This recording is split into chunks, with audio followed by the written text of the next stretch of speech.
Hello civilians, आप सभी का स्वागत है आज की इस नई वीडियो में। चलिए स्टार्ट करते हैं। आज जो टॉपिक स्टडी करेंगे material flow and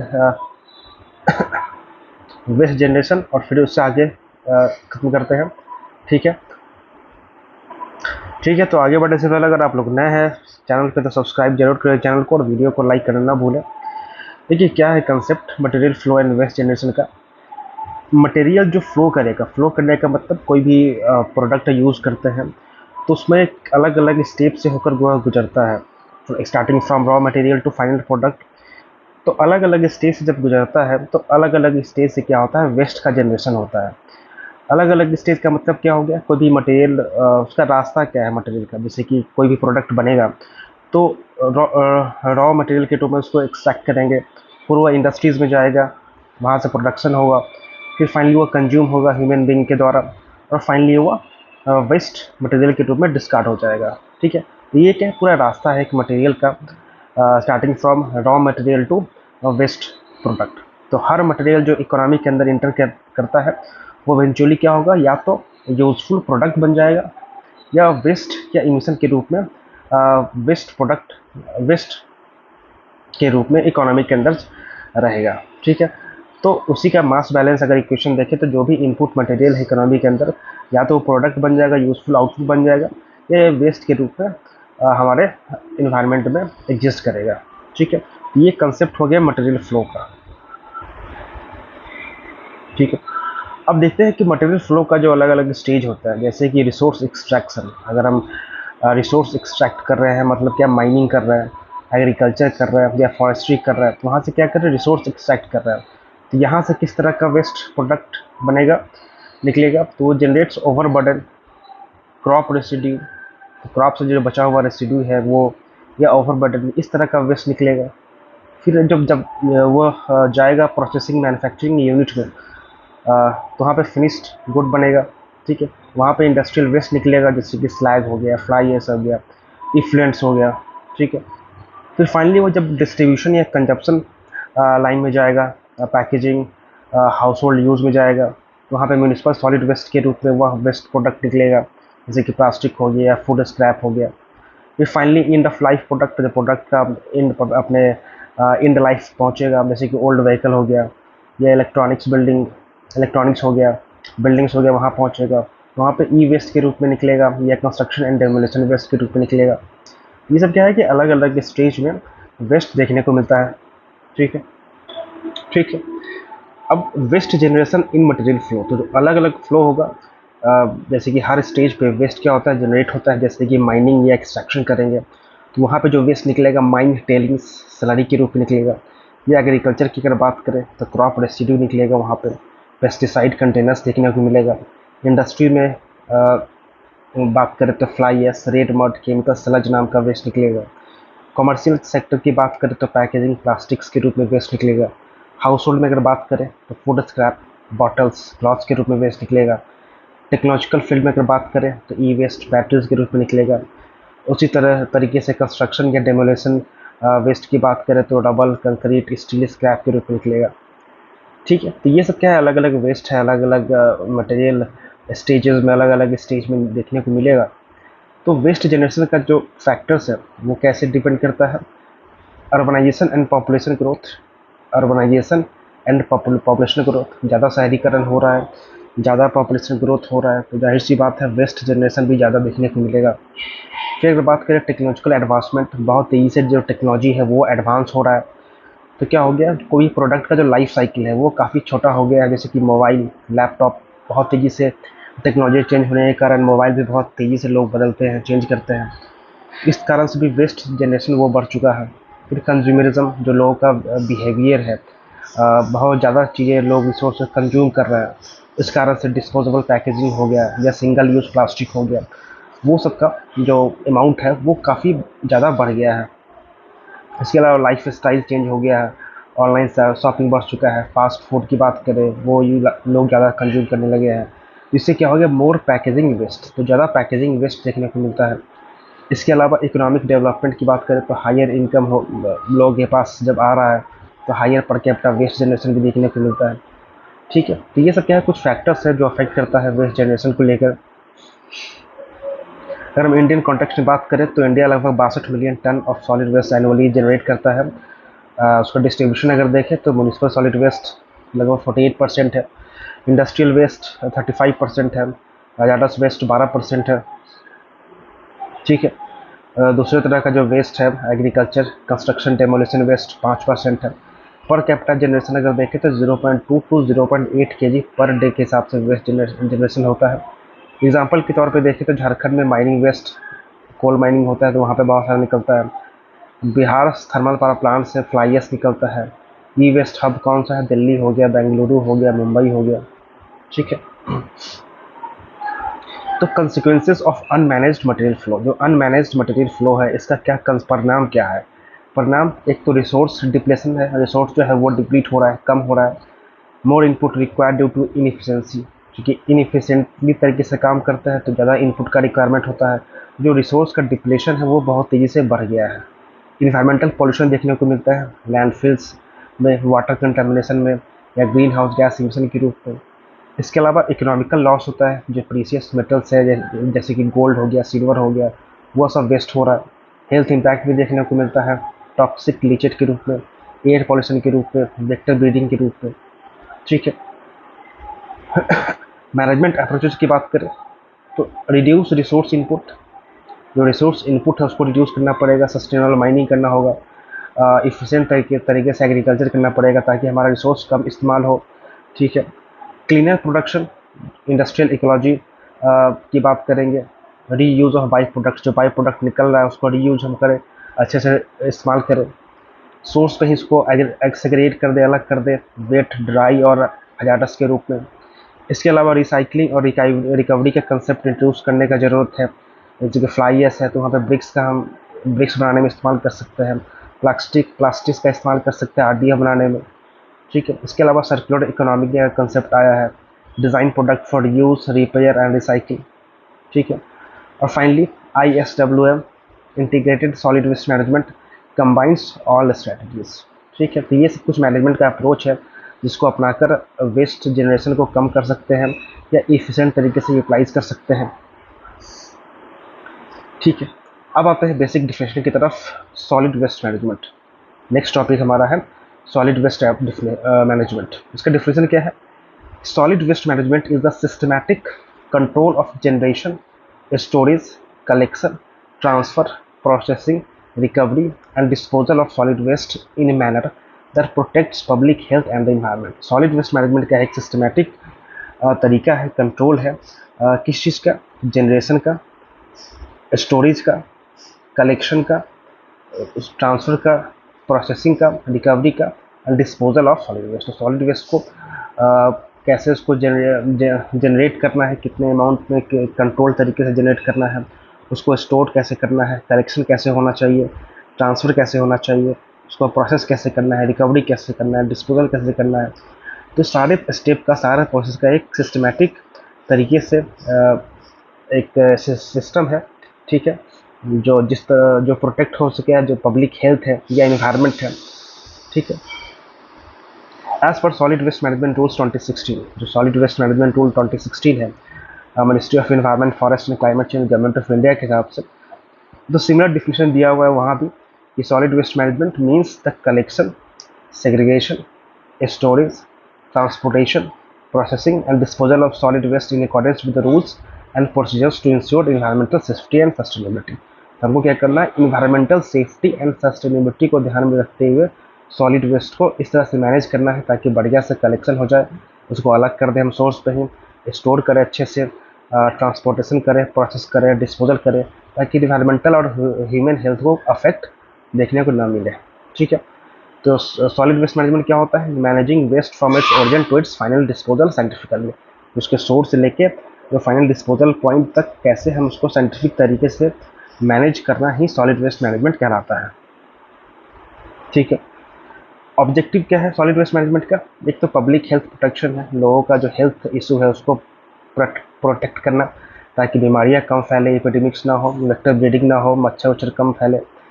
environmental protection भी ऑब्जेक्टिव है, air, water and soil pollution ना हो। इसके अलावा रिसोर्स रिकवरी हो सके, maximise recycling, reuse and energy recovery हम कर सकें। ठीक है, इसके अलावा एस्थेटिक एंड सोशल बेनिफिट भी है, देखने में भी अच्छा लगे। ठीक है, साफ सुथरा रोड देखने को मिला, हेल्दी अर्बन इन्वायरमेंट देखने को मिला। इसके अलावा कंप्लाइंस विथ लॉ, जो लॉ है, कानून है, उसके नियम के साथ हम कंप्लाइंस कर सके। जो SWM रूल्स हैं, सॉलिड वेस्ट मैनेजमेंट रूल 2016, उसको इम्प्लीमेंट करें। और जो भी गाइडलाइंस है, सेंट्रल पॉल्यूशन कंट्रोल बोर्ड हो गया या Bihar state pollution control board हो गया। ठीक है, फिर सस्टेनेबिलिटी की बात करते हैं कि 3R प्रिंसिपल को इम्प्लीमेंट करना है, प्रमोट करना है। 3R क्या है? Reduce, reuse, recycle and circular economy. ठीक है, सर्कुलर इकोनॉमी का मतलब क्या हो गया कि वेस्ट को जीरो वेस्ट सिटीज़ बनाना है, वेस्ट को एज ए रिसोर्स देखना है। ठीक है, इसके अलावा इकोनॉमिक इफिशिएंसी देखना है, reduce cost through efficient collection. ठीक है, पब्लिक प्राइवेट पार्टनरशिप मॉडल में काम करना है, and revenue from composting, waste to energy plants बनाना है, वहाँ से रेवेन्यू जनरेट करना है। तो ये सब क्या है, कुछ ऑब्जेक्टिव है सॉलिड वेस्ट मैनेजमेंट का। ठीक है, तो activities involve in the solid waste management, क्या क्या एक्टिविटीज़ अब इन्वॉल्व होता है सॉलिड वेस्ट मैनेजमेंट में, as per CPCB manual on solid waste management 2016 and IS 14961। ठीक है, तो पहला हो गया waste generation. Solid waste management में जो पहला स्टेप है, वह क्या है? Waste generation. तो वेस्ट जनरेशन जनरेट हो रहा है, उसका पॉइंट ऑफ ओरिजिन पता करना कि ओरिजिन पॉइंट कहाँ पे है, कहाँ से वेस्ट जनरेशन हो रहा है। जैसे कि हाउस होल्ड हो गया, इंडस्ट्रीज़ हो गई, hospitals, agriculture, construction and demolition site हो गया। ठीक है, और ये जो वेस्ट जनरेशन है डिपेंड करता है लाइफ स्टाइल पे, पॉपुलेशन पे डिपेंड करता है, अर्बनाइजेशन पे डिपेंड करता है, एंड इंडस्ट्रियल एक्टिविटी पे डिपेंड करता है। ठीक है, सेकेंड स्टेप है on site storage and segregation. अब जहाँ से डेवलप हो रहा है, जनरेट हो रहा है, वहाँ पे स्टोर करना पड़ेगा और वहीं पे सेग्रीगेट करना पड़ेगा, अलग करना पड़ेगा। ठीक है, तो एक 3 बिन सिस्टम लागू किया गया था SWM रूल्स 2016 के हिसाब से। इसमें एक ग्रीन कलर का बिन होना चाहिए, एक ब्लू कलर का होना चाहिए, एक ब्लैक कलर का होना चाहिए। ग्रीन में हम डालेंगे बायोडिग्रेडेबल वेस्ट, जो ब्लू कलर का बिन है वहाँ पर डालेंगे रिसाइक्लेबल वेस्ट डालेंगे। ठीक है, जो ब्लैक कलर का है वहाँ पर डालेंगे रेडस इनर्ट वेस्ट डालेंगे। ठीक है, prevent mixing and facilities recycling composting. इससे क्या होगा, मिक्सिंग नहीं हो पाएगा जो भी अलग अलग तरह का वेस्ट है, और रिसाइकलिंग या कंपोस्टिंग करना आसान हो जाएगा। ठीक है, फिर थर्ड स्टेप हुआ कलेक्शन। कलेक्शन में क्या हो गया, door to door collection by municipal worker as और व्हीकल। तो म्यूनिसिपल वर्कर्स क्या करेंगे, हर घर जाएंगे, वहाँ से कलेक्ट करेंगे सॉलिड वेस्ट को। ठीक है, फिर कम्युनिटी बिन्स भी रखा रहता है कहीं कहीं पे, जब जो लोग वहाँ पे जाके डायरेक्ट थ्रो करते हैं। फिर स्ट्रीट स्वीपिंग हो गया, लिटर रिमूवर हो गया। तो ये कलेक्शन का तरीका हो गया। फिर फाइनली ट्रांसफ़र एंड ट्रांसपोर्ट करेंगे। प्राइमरी कलेक्शन कर लिए, उसको डालेंगे कहाँ पे, सेकेंडरी स्टोरेज या ट्रांसफ़र स्टेशन पे डाल देंगे। और इसको ट्रांसफ़र के लिए हम कवर ट्रक का इस्तेमाल करेंगे। कॉम्पैक्टर्स से डेंसिटी को बढ़ा देंगे, उसको कॉम्पैक्ट करेंगे, वॉल्यूम कम करेंगे। और GPS ट्रैक्ड व्हीकल का इस्तेमाल करेंगे ताकि स्पीडेज ना देखने को मिला। फाइनली प्रोसेसिंग एंड ट्रीटमेंट करेंगे। बहुत सारे तरीका है उसको ट्रीट करने का, प्रोसेस करने का। जैसे कि बायोलॉजिकल मेथड की बात करें तो कंपोस्टिंग हो गया, इंदौर मेथड या बेंगलोर मेथड भी कहते हैं उसको। वर्मी कंपोस्टिंग हो गया, बायोमेथिनेशन हो गया। ठीक है, फिर अगर कुछ थर्मल मेथड की बात करें तो इंसिनरेशन हो गया, पायरोलाइसिस हो गया, गैसिफिकेशन हो गया, RDF हो गया। रिसाइकलिंग की बात करें तो प्लास्टिक हो गया, मेटल्स हो गया, ग्लास, पेपर हो गया।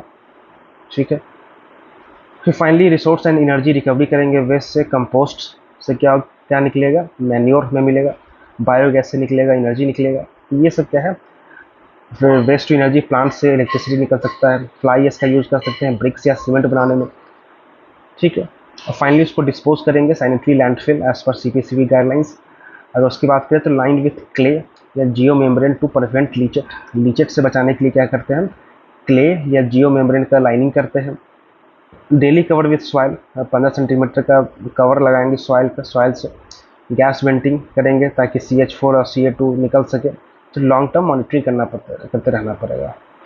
ओपन डंपिंग की बात करें तो आज की डेट में ऑब्सोलीट हो चुका है, बैंड हो चुका है।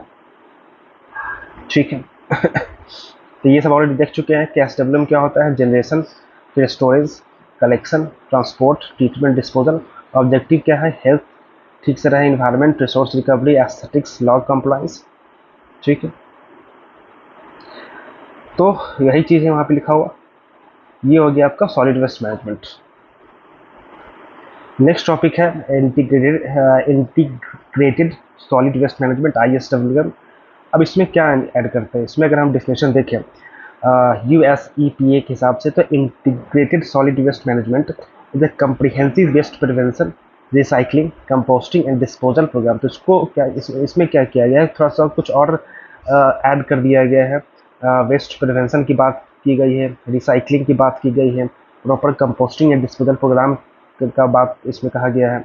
ठीक है, अगर इंडियन कॉन्टेक्स्ट में बात करें तो it refers to the combination of storage, collection, transportation, processing, resource recovery and final disposal in a manner that is environmentally sustainable, economically viable and socially acceptable। ठीक है, तो ISWM क्या हो गया, multiple approaches applied together, not just collection and dumping. यहाँ पे सिर्फ collection या डंपिंग नहीं करना है, अलग अलग अप्रोच अप्लाई करना है, नए नए टेक्नोलॉजी इसमें इम्प्लीमेंट करना है। ठीक है, ताकि सोशली एक्सेप्टेबल हो, इकोनॉमिकली वायबल हो, सस्ता हो, इकोनॉमिकली सस्ता हो। ठीक है, तो अगर इसका प्रिंसिपल का देखें तो प्रिंसिपल क्या है ISWM का, वेस्ट हायरार्की। पहले 3R प्रिंसिपल, पहले आपको रिड्यूस करने का कोशिश करना है कि वेस्ट जनरेट ही ना हो, रिड्यूस कर दे, या जनरेट हो गया है तो उसे रीयूज़ कैसे करें, रीयूज़ करेंगे, फिर उसको फाइनली लास्ट में जाके रिसाइकिल करेंगे। ठीक है, एक तो पहले आपको वेस्ट हायरार्की ये हो गया, इस प्रोसेस में आपको क्या करना है, ट्राई करना है कि वेस्ट रिड्यूस ना कम हो, फिर अगर हो गया है तो रीयूज़ कैसे करें उसको, या रिसाइकिल कैसे करें। फिर दूसरा प्रिंसिपल है सेग्रीगेशन एट सोर्स, सोर्स पे ही अलग करना है, सेग्रीगेट करना है, वेट, ड्राई एंड हजार्डस में। ठीक है, फिर रिसोर्स रिकवरी, रिसोर्स रिकवरी कैसे होगा, कंपोस्टिंग करके हम रिकवर कर सकते हैं, रिसाइकिल करके कर सकते हैं, या बायोमेथिनेशन करके कर सकते हैं। ठीक है, फिर एनर्जी रिकवरी कैसे करेंगे, तो वेस्ट टू एनर्जी प्लांट लगा सकते हैं, RDF हो गया, इंसिनरेशन हो गया। ठीक है, safe disposal, engineered sanitary landfill का यूज़ करेंगे इनर्ट वेस्ट के लिए। फिर कम्युनिटी पार्टिसिपेशन एंड अवेयरनेस फैलाएंगे। इसके अलावा polluter page principles and extended producer responsibility, EPR क्या होता है ये कई बार डिस्कस कर चुके हैं। ठीक है, तो जो प्रोड्यूस कर रहा है वेस्ट को, उसी की रिस्पॉन्सिबिलिटी है वेस्ट को मैनेज करने का भी। तो ये सब कुछ क्या है, प्रिंसिपल है ISWM का। ठीक है, अगर हम कंपोनेंट देखें ISWM का, तो ये एक सिस्टमेटिक अप्रोच है जो कंबाइन करता है both technical, environmental and socio economic dimension को। ठीक है, जो पहला स्टेप है वेस्ट प्रिवेंशन एंड मिनिमाइजेशन, तो वेस्ट को प्रिवेंट करना है, जनरेट होने से पहले ही उसको प्रिवेंट करना है, मिनिमाइज करना है, प्रोडक्शन क्लीनर हो ताकि वेस्ट कम प्रोड्यूस हो सके, इको फ्रेंडली पैकेजिंग हो, bans of single use plastic पे बैन लगाया जाए। और इसीलिए प्लास्टिक वेस्ट रूल्स 2021 के तहत 120 माइक्रोन से जो कम थिकनेस वाला बैग है, प्लास्टिक बैग है, उसको बैन लगा दिया गया था। ठीक है, इसके अलावा सोर्स सेग्रेगेशन की बात कही गई है सेकेंड स्टेप में। उसके लिए 3BN सिस्टम है, green, blue and black. Green में हम यूज़ करेंगे बायोडिग्रेडेबल वेस्ट होकर के कलेक्शन के लिए, ब्लू यूज़ करेंगे रिसाइक्लेबल मटेरियल के लिए, ब्लैक यूज़ करेंगे हजार्डस या इनर्ट मटेरियल के कलेक्शन के लिए। ठीक है, नेक्स्ट है कलेक्शन एंड ट्रांसपोर्ट, वहाँ पे डोर टू डोर कलेक्शन होगा। इसके लिए कवर ट्रक्स का इस्तेमाल किया जाएगा, GIS GPS इनेबल्ड मॉनिटरिंग किया जाएगा।